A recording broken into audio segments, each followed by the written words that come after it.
Lee for today's business blog. I'm with Anne, is that correct? Yes, Anne. Anne Works at the gymnasium here in Iloilo City, and she invited me the other day, and Sabera, my wife, to go down and have a drink together at the local cafe. Is that right? Yeah. Well, what she didn't say was she also had a motive to take us down there. Now, this is no different to you when you're speaking to your potential clients.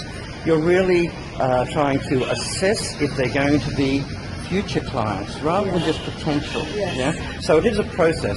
Now, you're a gymnasium instructor. Yeah, I'm a gym instructor. So, and as you can imagine, if somebody's coming to the gym, they are interested in their health and well-being. Is that correct? Yes. And so that is your primary concern and your expertise, correct? Yes. So if you meet people in your business and you are thinking, now maybe this would be a good client of mine, they qualify for many reasons, the question is that I'm going to be asking you, how are you going to take the people through the process? What are you going to do? Because most people, Anne, in business have not been trained on how to communicate, how to understand people, how to anticipate objections, how to answer the objections before they come up, so that the natural procession of things is to lead the people to the promised land. Now, if you have what they need, why would they say no? It could only be for a couple of reasons. Maybe it's for financial reasons, yes. It could be a reason. But if you can alleviate that and you take away all the objections, what other answer is there for them except to say yes? Is that correct? Yeah. So what I'm going to do with Anne, and you don't mind, this is a learning exercise, okay? I'm going to go through the process of what you did the other day. Now don't be too uncomfortable, I am being kind, because I have two hats on.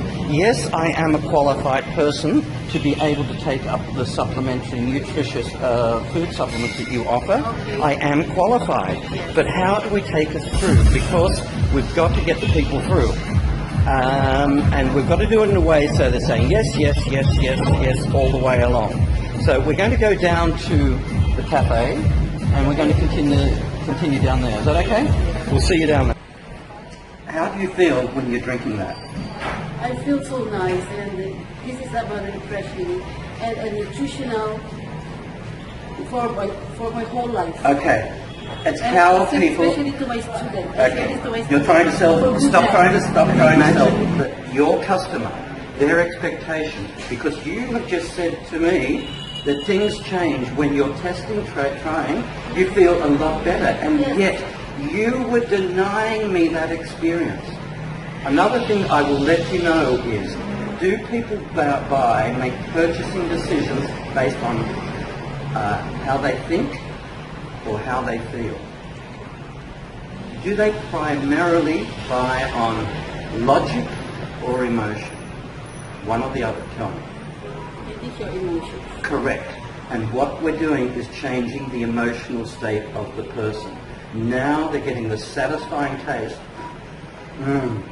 So nice. And so now, instead of me filling out forms, going through a mechanical process, which I resisted deliberately, because she was going through a process that she's been pre-programmed to do. Is that correct? Yes. And what is happening is, in many respects, she's losing the sale because she's not demonstrating to me the benefits.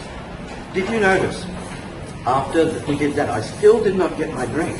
She came up to me with a book full of statistics, facts, and figures and pictures. Did you see that?